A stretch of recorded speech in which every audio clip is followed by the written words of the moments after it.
अस्सलाम वालेकुम ख़वातीन हज़रात, मैं हूं आपका मेज़बान सुमैर। तो आज के नए प्रोग्राम में हम आपको खुशामदीद कहते हैं। दोस्तों, बाज़ औक़ात आप किसी का मजाक उड़ाने के लिए कहका लगाते हैं, लेकिन वही कहका आपके गले पड़ जाता है। लोग आपका मजाक उड़ाने लग जाते हैं, आप पर हंसने लग जाते हैं, और फिर मुझे वही बात याद आती है कि अल्लाह जिसे चाहता है इज़्ज़त देता है, अल्लाह जिसे चाहता है ज़िल्लत देता है, क्योंकि इज़्ज़त ज़िल्लत अल्लाह के इख्तियार में है। ये मैं इसलिए कह रहा हूँ क्योंकि इसी तरह का एक मामला हुआ हमारे टीवी चैनल पर।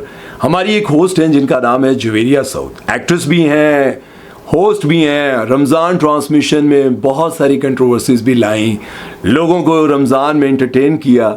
मैं ये बातें इसलिए कह रहा हूँ क्योंकि बहुत सारी फेक चीज़ें सामने आती रहीं, लोग उसका उन सारी चीज़ों का मजाक उड़ाते रहे। इसी तरह से उन्होंने एक एक्ट्रेस हैं पाकिस्तान की, बड़ी एक्ट्रेस, उनका मजाक उड़ाने की कोशिश की और वही मजाक उड़ाना उनके गले पड़ गया। टीवी पर एक प्रोग्राम चल रहा था जिसको जवेरिया सऊद होस्ट कर रही थी और उनके इर्द गिर्द बहुत सारे एक्टर्स बैठे हुए थे। यासिर हुसैन भी वहां पर मौजूद थे। गेम ये चल रही थी कि स्क्रीन पर किसी भी एक्टर के बचपन की तस्वीर आती है और फिर वो पहचानते हैं कि ये कौन सा एक्टर या फिर एक्ट्रेस है। एक बच्ची की तस्वीर आती है जिसे देखने के बाद सब सोचने लग जाते हैं कि ये कौन सी एक्ट्रेस है। फिर वहां पर बैठी तमाशा सीजन 1 की कंटेस्टेंट जिनका नाम था मरीहा, वो कहती हैं कि कोई हिंट तो दे। हिंट देने की बजाय जवेरिया सऊद ने आगे से ये कहा कि कुछ लोग पत्थर के जमाने के काम कर रहे हैं, लेकिन मशहूर वो अब हुए हैं।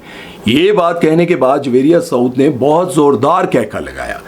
वहां पर बैठे हुए बाकी सारे एक्टर्स गौर से देखने लगे, थोड़ा बहुत मुस्कुराए, लेकिन हैरान इस बात पर हुए कि आखिर जवेरिया सऊद इतने जोरदार से कहका क्यों लगा रही हैं। लेकिन इसके बाद लोगों ने उनको ये कहना शुरू कर दिया कि ये तो खुद फ्लॉप है, और उस पर हंस रही हैं जिन्होंने 5-5 अवार्ड्स एक सीजन में लिए हुए। इसके बाद बहुत सारे और भी कमेंट्स हैं, लेकिन कुछ लोगों ने ये लिखा कि चुड़ैलों की तरह हंस रही हैं और यासिर को कोई देखता नहीं, इसीलिए गवार ऐसी हरकतें करते हैं। बदतमीज और जाहिल मिलकर हंस रहे हैं, तालीम की कमी है। Yumna is so cute and decent. Javeria को ये सब जेब नहीं देता, बल्कि किसी को भी जेब नहीं देता ऐसे किसी को क्रिटिसाइज करना। It's not good, age is just a number. और इसमें इतने दांत भरकर हंसने की जरूरत क्या थी। ये भी बात सही है, जाहिर है कि वो इतनी भी पुरानी नहीं है। युमना जाहिर है ऑब्वियसली उनसे बहुत छोटी हैं, लेकिन अगर आपको कुछ प्रॉब्लम था तो मेरा ख्याल है फिर उनकी पिक्चर नहीं लानी चाहिए थी। जवेरिया का मसला तालीम की कमी है। मतलब हर जगह पर यही काम हो रहा होता है, लेकिन बात यह है कि जब हम जैसे क्रिटिक्स या यूट्यूबर कोई बात करते हैं तो लोग कहते हैं दूसरों पर बात करते हैं, दूसरों पर बात करते हैं। लेकिन अब टेलीविजन पर बैठकर जब लोग ये काम कर रहे होते हैं तो आप क्यों नहीं नोटिस करते कि ये काम यूट्यूबर्स का इतना नहीं है जितना टेलीविजन पर बैठकर, ये शोज में बैठकर एक दूसरे पर कीचड़ उछालते हैं, और ये सब काम करके ये खुद भी वायरल होते हैं। खैर, इन कमेंट्स के साथ साथ अगर आपको मैं युमना ज़ैदी के कैरियर के बारे में बताऊं, उनके बारे में बताऊं, तो वो सेल्फ मेड है। इस इंडस्ट्री में उनके कोई कनेक्शंस नहीं थे, उनके कोई ताल्लुकात नहीं थे, और ना ही उनकी फैमिली में से कोई भी ड्रामा फिल्म इंडस्ट्री में था। युमना ज़ैदी जब कॉलेज में थी तो उन्होंने रेडियो स्टार्ट किया। रेडियो पर काम करते करते उन्होंने टीवी पर काम करने की ख्वाहिश जाहिर की, लेकिन उनके घर वालों ने मना कर दिया। उनकी फैमिली पढ़ी लिखी थी, वो नहीं चाहते थे कि युमना ज़ैदी शोबिज़ इंडस्ट्री में टीवी पर या फिल्म में काम करें, लेकिन उनकी वालदा ने उनका साथ दिया। वालिद उनसे राजी नहीं थे, लेकिन काफी स्ट्रगल के बाद जब उनको इंडस्ट्री में काम मिलना शुरू हुआ, टीवी पर उनको ड्रामे और अच्छे कैरेक्टर्स मिलने लग गए, फिर एक के बाद दूसरा और दूसरे के बाद तीसरा सीरियल हिट होने लगा। फिर उनको लगा कि इस इंडस्ट्री में बहुत सारे ऐसे लोग हैं जो एक दूसरे को फेवरेटिज्म के तौर पर काम देते हैं, एक दूसरे का ख्याल रखते हैं, ग्रुपिंग है। लेकिन वो ये बात साथ कहती थी कि शुक्र है, कहती नहीं थी बल्कि कहा करती हैं कि शुक्र है कि अल्लाह के यहाँ कोई फेवरेटिज्म नहीं है। बहुत लोग एक दूसरे के दुश्मन बन जाते हैं, एक दूसरे की टांगे खींचते हैं, एक दूसरे का कैरियर बर्बाद करना चाहते हैं। खैर, ये बातें मैं सुन रहा था और फिर मुझे लग रहा था कि जवेरिया सऊद जो हंसी हैं बहुत ज़ोर से, मुझे लगता है कि कहीं ना कहीं कुछ ऐसा हुआ होगा, क्योंकि ये प्रोडक्शन हाउस भी चलाते हैं और कहीं ऐसा भी हो सकता है किसी सीरियल में जवेरिया सऊद ने युमना ज़ैदी को कास्ट करने की कोशिश की हो, या फिर इनसे कोई काम लेने की कोशिश की हो, या फिर बजट पर बात हुई और बहस हुई हो। फिर हो सकता है कि वो बात इनके दिलो दिमाग में हो और फिर आखिरकार यहाँ पर उन्होंने ये बात और अपना गुस्सा निकाल दिया। लेकिन युमना ज़ैदी ने इस तस्वीर पर, इस कंट्रोवर्सी पर, इस कहके पर एक ही बात कही है कि ये तस्वीर मेरी नहीं है, ये पता नहीं कहाँ से आई है, क्यों किसी ने लगा दिया है। सिंपल अल्फाज यही थे कि बस भाई ये मेरी नहीं है। लेकिन उनके कहके पर कोई जवाब नहीं दिया। मुझे यूँ लगता है कि युमना ज़ैदी वो एक्ट्रेस हैं जिन्होंने एक सीज़न में 5 अवार्ड्स लिए हुए हैं, उनका ड्रामा सीरियल बख्तावर हिट रहा, उनका मुर्तसिम वाला ड्रामा ठिशुम ठिशुम ठा वाला क्या नाम था यार उसका, तेरे बिन, वो बहुत हिट रहा। और तेरे बिन ड्रामे ने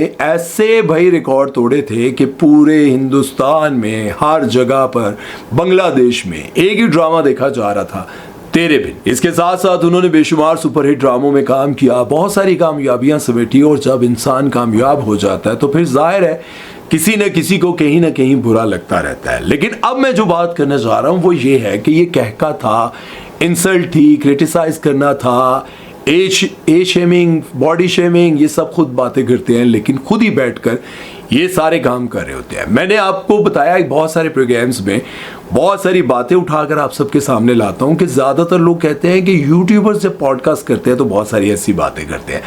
लेकिन आप लोगों ने कभी नोटिस किया है कि जब ये खुद शो में बुलाकर ऐसी बातें करते हैं, बल्कि बहुत सारे लोग तो ये कहते हैं कि शो से पहले हमसे डिस्कस किया जाता है कि भाई कोई कंट्रोवर्सी चाहिए, कुछ ना कुछ ऐसा करना है जिसकी वजह से लोग ये शो देखें। और आप देख लें कि अगर इस शो में ये कहका ना लगता और ये बात ना होती तो फिर कौन देख रहा होता, मैं कब बात कर रहा होता, मैं भी ना बात कर रहा होता। बहरहाल मैं ये कहना चाहूँगा कि अगर किसी से आपके दिल में कोई ऐसी ठेस पहुंची है या आपको तकलीफ हुई है तो आप उसके मुंह पर बैठकर ये बात कर दें, ना कि उस बात को दिल में रखें और फिर किसी और जगह पर जाकर उसकी भड़ास निकालें। इस तरह से देखने वाले लोगों के दिल में होता है कि फलां शख्स वो तो बहुत अच्छा है, ये जो किसी पर हंस रहा है, किसी को नेशनल टीवी पर बैठकर क्रिटिसाइज कर रहा है, उस पर बातें कर रहा है, ये सारी चीज़ें देखने के बाद लोग यमुना ज़ैदी को या फिर किसी उस शख्स को बुरा नहीं कहेंगे जिसने कोई बात ही नहीं की, बुरा उसको कहेंगे जिसने उसके ऊपर कहके लगाए हैं। याद रखें कि किसी पर जब आप हंसते हैं तो फिर एक दिन ऐसा आता है कि आप खुद किसी की हंसी बन जाते हैं, आप पर लोग हंसने लग जाते हैं। और यही हुआ, आज लोग जवेरिया साउथ के बहुत सारे क्लिप्स, वीडियोस निकाल कर जगह जगह पर लगा रहे हैं और कह रहे हैं कि देखें ये क्या कर रही है। बस मैं यही कहूँगा कि बात दिल में हो ज़ुबान पर लाएं, लेकिन सामने लाएं। जब किसी के लिए बात दिल में हो तो फिर दिल में ना रखो, ज़ुबान पे लाओ, उसके सामने कहो कि मुझे तुमसे ये गिला है, शिकवा है। बस यही कहना चाहूँगा कि अल्लाह ताला हम सबको समझ अता फरमाए। उम्मीद है कि ये बातें आपको समझ आई होंगी। अपना बहुत सारा ख्याल रखिएगा, दुआ में याद रखिएगा। और आज का ये प्रोग्राम बहुत ही मुश्किल था, इसको शूट करना बहुत मुश्किल था, चूँकि मैं खुद बहुत ज़्यादा अपसेट था इस प्रोग्राम के लिए। नहीं, मैं खुद ज़ाती तौर पर बहुत अपसेट था किसी की बातों की वजह से। तो मुझे लगता है कि लोगों की बातें आपको तकलीफ़ देती हैं, और जो तकलीफ़ देते हैं वो ये चाहते हैं कि इनको तकलीफ़ हो, ये परेशान हो। तो कोशिश ये करें कि लोगों की बातों को इग्नोर करें। आज ये प्रोग्राम मैंने बहुत मुश्किल से शूट किया और पोर्शंस में किया, बहुत सारे जगहों पर रुक कर रीटेक्स करके। तो मैं ये कहना चाहूँगा कि लोगों को तकलीफ़ ना दें, तकलीफ़ देते हैं तो फिर वो परेशान होते हैं, और जब कोई बिला वजह परेशान होता है तो फिर ऊपर वाला तो देख रहा होता है। उम्मीद है कि मेरी बातें समझ आई होंगी। अपना ख्याल रखिएगा, दुआ में याद रखिएगा। सुमैर चौधरी को दीजिए इजाज़त। अल्लाह हाफ़िज़।